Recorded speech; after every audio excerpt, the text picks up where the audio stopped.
más internacional. Continúan los saqueos en varios estados del sur y del oeste de Venezuela. Un joven de 19 años murió en medio de un asalto a un camión que transportaba alimentos, mientras que cientos de personas han salido a las calles para robar en las tiendas, movidos por la escasez de productos básicos en el país. Así se vivió la madrugada del 10 de enero en Sabana de Mendoza, en el estado Trujillo. Cientos de personas, algunas de ellas en motocicletas, salieron a las calles para protagonizar enfrentamientos con la fuerza pública. Ríos de ciudadanos que intentaban asaltar supermercados se veían en varias avenidas. Ciudad Guayana, en el estado Bolívar, también ha sido blanco de saqueos durante los últimos días. La que fue considerada en épocas anteriores como la metrópolis industrial de Venezuela, ahora luce como si fuera zona de guerra. Ventanas, puertas y vitrinas de varias tiendas han quedado destruidas. Hasta las paredes se han venido al suelo. Algunos comerciantes dijeron que la situación los tomó por sorpresa. Me informaron a la 1 de la madrugada que ya se estaban acercando las personas para saquear los negocios. Yo estaba de viaje, llegué esta mañana. Llegué y bueno, lo que pudimos ver que acabaron con todo. Pero los saqueos no solo han afectado a los establecimientos públicos. Algunos habitantes aseguraron que sus viviendas fueron asaltadas. También denunciaron que en la ciudad no hay ni ley ni autoridades que los protejan. No tenemos alcalde, un gobernador que ganó, que no se sabe dónde está, un alcalde que ellos no vinieron a ofrecer, sino vinieron a trabajar. Y lo menos que se ve es el trabajo, porque la seguridad cada día es peor. No tenemos seguridad nada. Vivimos inseguros en nuestras mismas casas. En el estado Portuguesa, un joven venezolano identificado como José Alberto Valero murió cuando una multitud intentaba saquear un camión de alimentos. Otras 3 personas resultaron heridas. Venezuela, que cerró 2017 con una inflación superior a 2.600% según el Parlamento opositor, registra desde diciembre del año pasado protestas y saqueos por falta de alimentos, agua y medicamentos. En estados como Táchira, Lara y Anzoátegui, los ciudadanos han manifestado su descontento con las políticas del Estado. Ante esta situación, la Asamblea Nacional Constituyente, compuesta solo por legisladores chavistas, aprobó una ley contra la guerra económica con la que impondrán nuevas regulaciones para las contrataciones estatales y le otorgará al Ejecutivo un control total sobre el gasto público. Seguimos en Venezuela. La presidenta de la Asamblea Nacional Constituyente, Delcy Rodríguez, y el fiscal oficialista Tarek William Saab estarían involucrados en un escándalo de corrupción en la estatal petrolera PDVSA. Pese a que el 28 de noviembre del año pasado el presidente de Venezuela, Nicolás Maduro, hizo este anuncio relacionado con la petrolera estatal PDVSA, ha llegado la hora de una gran limpieza en PDVSA, junto a la clase obrera, junto a la Fuerza Armada, junto al pueblo. ¡Limpieza! ¡Limpieza! 2 de los principales funcionarios del actual gobierno estarían involucrados en un escándalo de corrupción dentro de la compañía. Se trata de la actual presidenta del Parlamento oficialista, Delcy Rodríguez, y el ahora fiscal Tarek William Saab. Así lo demostraría este documento revelado por la periodista Maybord Petit, en el que el nombre de la ex canciller venezolana aparece dentro de los miembros de la junta directiva de PDVSA que en junio de 2017 aprobaron una propuesta para la reestructuración de la deuda de Citgo, filial de la estatal petrolera en Estados Unidos. Pero meses después, en noviembre de 2017, Tarek William Saab anunciaba la captura de 6 directivos de Citgo, a quienes acusó de firmar un contrato con 2 empresas financieras para solicitar préstamos que dejaban en condiciones desfavorables a PDVSA. Según versiones de prensa, Citgo no habría podido adelantar este trámite sin la aprobación de la junta directiva de la estatal venezolana que Delcy Rodríguez integraba. Al cierre de esta edición, ninguno de los 2 funcionarios se había pronunciado sobre este tema. En Estados Unidos fue bloqueada temporalmente la decisión de Donald Trump de cancelar el plan migratorio conocido como DACA por un juez federal. El fallo indica que el gobierno federal debe seguir ofreciendo la protección legal a los jóvenes inmigrantes que ingresaron sin papeles al país cuando eran niños. El fallo del juez de San Francisco indica que el gobierno federal debe mantener parcialmente la acción diferida para los llegados en la infancia que protege a más de 800,000 Dreamers en los mismos términos que estaba antes de que fuese cancelado el pasado mes de septiembre por la administración Trump. DACA es el programa que durante 5 años ha amparado de la deportación a los jóvenes que entraron al país siendo niños y según el fallo debe seguir vigente mientras sigue la revisión de una demanda presentada en noviembre del año pasado por la Universidad de California y los estados de Maine, Minnesota y Maryland. La orden no impide a las autoridades migratorias deportar a los beneficiados que representan una amenaza para la seguridad nacional.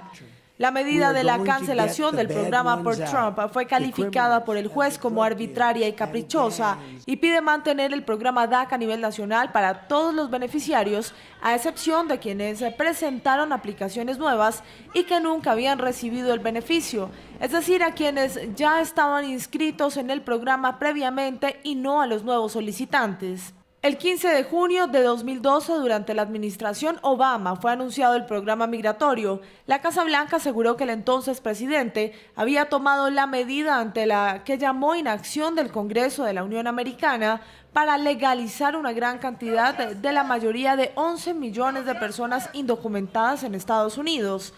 El 15 de agosto de ese mismo año, el programa entró en vigor y tumbarlo fue una de las promesas de campaña de Donald Trump. Promesa que cumplió el 5 de septiembre de 2017, cuando canceló el plan dejando en el limbo migratorio a miles de inmigrantes que se cobijaban bajo la acción diferida. La decisión del juez de mantener DACA tiene carácter temporal y se enfrenta a la posibilidad de que el Ejecutivo interponga un recurso. 15 personas muertas y más de 7.000 evacuados dejó una serie de aludes en California. Organismos de socorro siguen buscando personas atrapadas y desaparecidas tras la avalancha.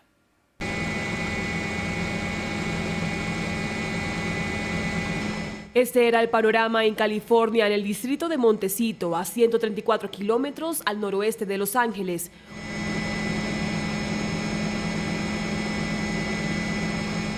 Una luz arrasó al menos 3 viviendas. En algunas zonas el río de lodo ya alcanza más de 1,5 metros de altura.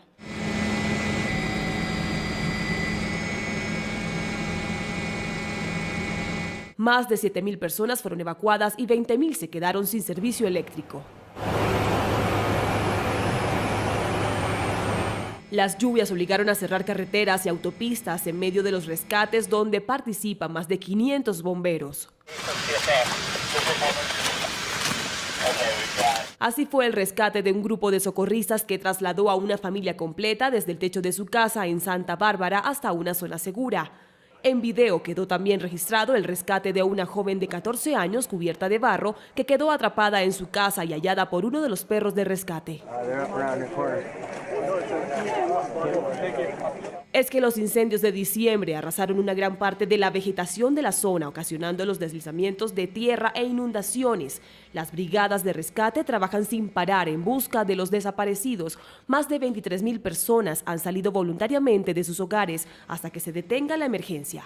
Las zonas turísticas de California también se han visto afectadas por los deslizamientos, donde están viviendas que oscilan entre 1 y 4 millones de dólares, mansiones donde residen artistas como Ellen DeGeneres y Oprah Winfrey. Corea del Sur atribuye a Donald Trump una gran ayuda en su diálogo con Corea del Norte, a la par que Donald Trump expresó su disposición de diálogo con Pyongyang en el momento apropiado. Así atribuyó su aporte el presidente surcoreano a su homólogo estadounidense. Creo que el presidente Trump merece un gran crédito por llevar las conversaciones intercoreanas. Posteriormente, a través de un comunicado, la Casa Blanca manifestó que Donald Trump expresó su disposición de sostener diálogos con Corea del Norte en el momento apropiado y bajo las circunstancias adecuadas. Desde su conferencia de prensa de Año Nuevo en Seúl, dejó claro que las sanciones se mantienen. Corea del Sur se alineará con la comunidad mundial respecto a las sanciones. No tenemos un plan de levantar las sanciones unilaterales contra Corea del Norte por separado de las sanciones internacionales. El presidente surcoreano aseguró que estaría dispuesto a sentarse con el jefe del régimen Kim Jong-un e hizo un llamado a Pyongyang sobre su arsenal nuclear. Por ahora tenemos que llevar a Corea del Norte a un diálogo de desnuclearización que mejore las relaciones intercoreanas. Solo bajo esas condiciones discutiré la reapertura de la zona industrial conjunta. Es que el pasado martes, después de un día histórico de diálogo y negociaciones en la zona desmilitarizada entre las dos Coreas divididas desde 1953, Pyongyang quedó de enviar una delegación a los Juegos Olímpicos de Invierno de febrero, además de avanzar en los diálogos con Seúl para aliviar tensiones militares.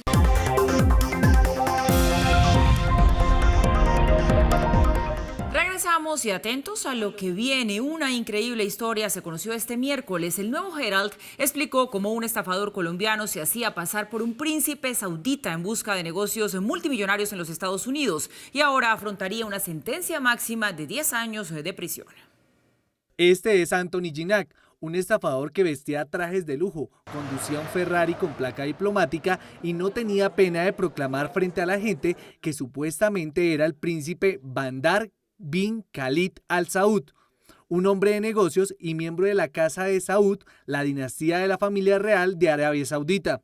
Ginac nació en Bogotá y fue adoptado de niño junto a su hermano Daniel por una pareja estadounidense de Michigan.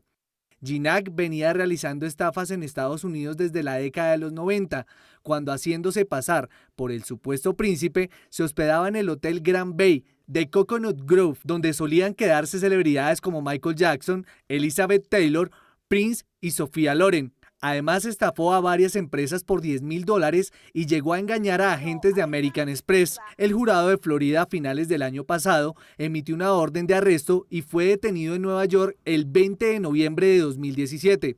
Actualmente se encuentra en un centro de detención transitorio en Oklahoma City y se ha iniciado su proceso de traslado a la Florida, donde enfrentaría cargos por conspirar y cometer ofensa contra Estados Unidos, hacerse pasar por un diplomático extranjero, mal uso de su pasaporte, robo de identidad agravado y posesión de un arma por un criminal convicto. Según la acusación formal presentada en una corte federal de Miami, Ginac mantuvo reuniones de negocios desde marzo a noviembre del año pasado con representantes de un par de empresas de Miami-Dade con el supuesto propósito de realizar una inversión multimillonaria para comprar un hotel, pero en realidad los estaba estafando. Ginac invitó a los empresarios a un supuesto penthouse en un edificio de Fisher Island, en cuya puerta principal había un letrero con la palabra Sultán. En esa visita, el hombre les mostró además una carta del banco en Dubái con una disponibilidad monetaria de $600 millones. Anthony Ginac, el estafador colombiano que es noticia en Estados Unidos, puede ser condenado a una sentencia máxima de 10 años de prisión. ¿Qué tal esta historia? Y un sismo de magnitud 7.6 se sintió con fuerza en Honduras y en otros 7 países de la región Caribe. El movimiento telúrico no dejó daños materiales ni víctimas y las alertas de tsunami, por fortuna, ya fueron levantadas. Está muy fuerte.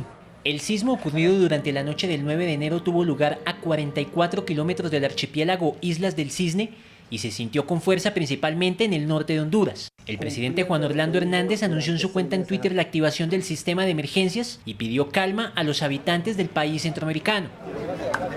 También fueron activadas alertas para Puerto Rico, Islas Caimán, Cuba, Jamaica y otras islas del Caribe, como también para las costas de México y Centroamérica. Aunque en algunas zonas el nivel del mar subió entre 0,3 y 1 metro según reportes oficiales, las alertas de tsunami fueron levantadas horas después del fenómeno. La Corte Interamericana de Derechos Humanos instó a los países a reconocer el matrimonio entre personas del mismo sexo y extenderles los mismos derechos que se otorgan a las parejas heterosexuales. Así respondió la CIDH a una consulta de Costa Rica sobre señalar que la orientación sexual e identidad de género son categorías protegidas por la Convención Americana de Derechos Humanos. El Tribunal Continental con sede en San José sostiene que todos los derechos patrimoniales derivados del vínculo familiar de parejas del mismo sexo deben ser protegidos sin discriminación con respecto a parejas heterosexuales. Costa Rica elevó su consulta a la Corte Interamericana de Derechos Humanos en mayo de 2016 para que el tribunal se pronunciara sobre el derecho de la población transgénero de cambiar legalmente su identidad y sobre los derechos de las parejas homosexuales. Costa Rica no reconoce los matrimonios entre parejas del mismo sexo.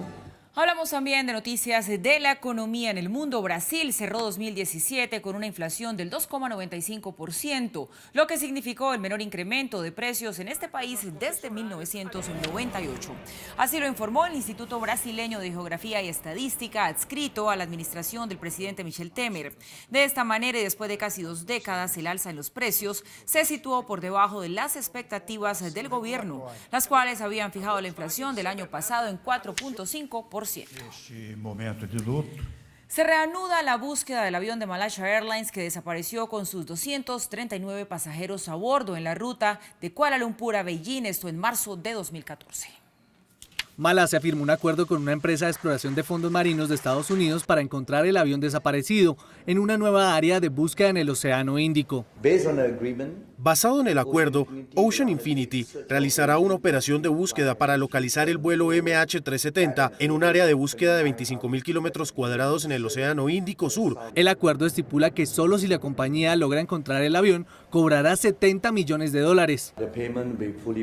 El pago será totalmente asumido por el gobierno de Malasia, por lo que estamos evaluando las condiciones.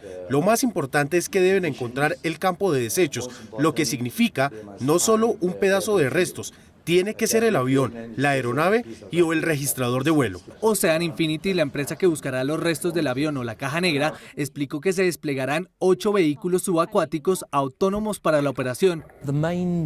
La herramienta principal utilizada en la búsqueda anterior era un sistema remolcado, una caja de sensores conectados a un cable muy largo. Las diferencias es que sin el cable se obtiene menos ruido y la calidad de los datos es mejor. La segunda diferencia es la escala, 25.000 kilómetros cuadrados que podemos cubrir en 3 o 4 semanas. El vuelo MH370 transportaba a 239 personas y desapareció el 8 de marzo de 2014 en la ruta Kuala Lumpur-Beijing.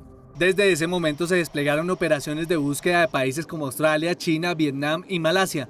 Familiares de los pasajeros han protestado en varias ocasiones para que el gobierno les dé información de lo que pasó con la aeronave. Respeten la vida, devuelvan a nuestros familiares, no los dejen ser víctimas de la política. Solo hasta el 24 de marzo de 2014 las autoridades confirmaron la caída del avión en el mar. Con profunda tristeza y pesar, debo informarles que de acuerdo con los nuevos datos, el vuelo MH370 terminó en el sur del Océano Índico. La empresa tuvo que recortar en casi 1/3 sus empleados sin número de rutas. En enero de 2015, el Departamento de Aviación Civil de Malasia declaró oficialmente el vuelo como un accidente y se presumió que los 239 pasajeros perdieron la vida, por lo que se inició el proceso de compensación. Se han encontrado diferentes restos del avión, como pequeñas piezas sueltas y una maleta, en las costas de la isla Reunión, Mozambique y Sudáfrica. La infructuosa búsqueda se había finalizado en enero de 2017. La operación que se reinicia espera tener resultados en 90 días.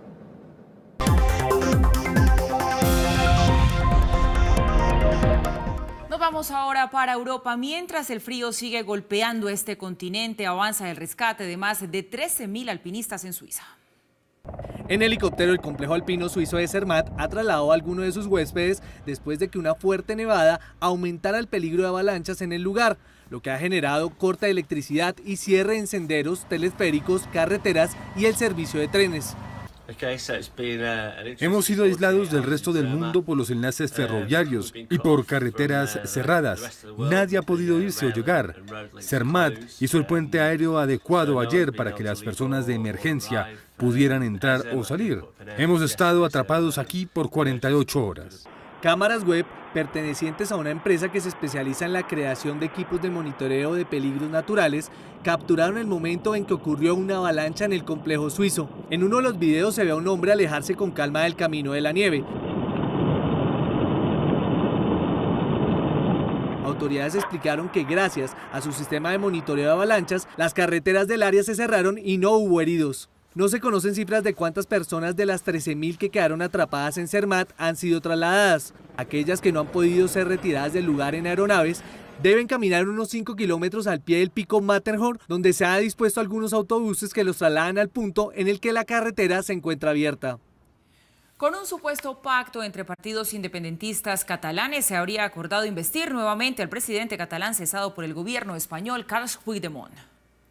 Los principales partidos separatistas de Cataluña aseguraron que acordaron volver a elegir a Carles Puigdemont como presidente de la región.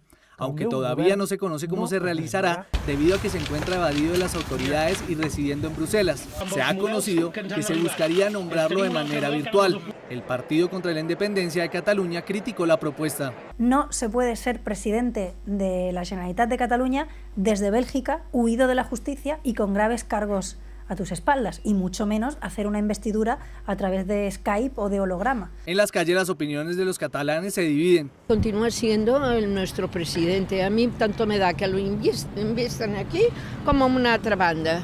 Yo continuaré teniendo lo mismo y para mí será el presidente. En teoría el que era presidente hasta la fecha lo quitaron de una manera que no es del todo correcta y vuelven a investir al presidente que teníamos entonces. Estoy totalmente en contra de la independencia, creo que este señor debería estar desde hace mucho tiempo en prisión.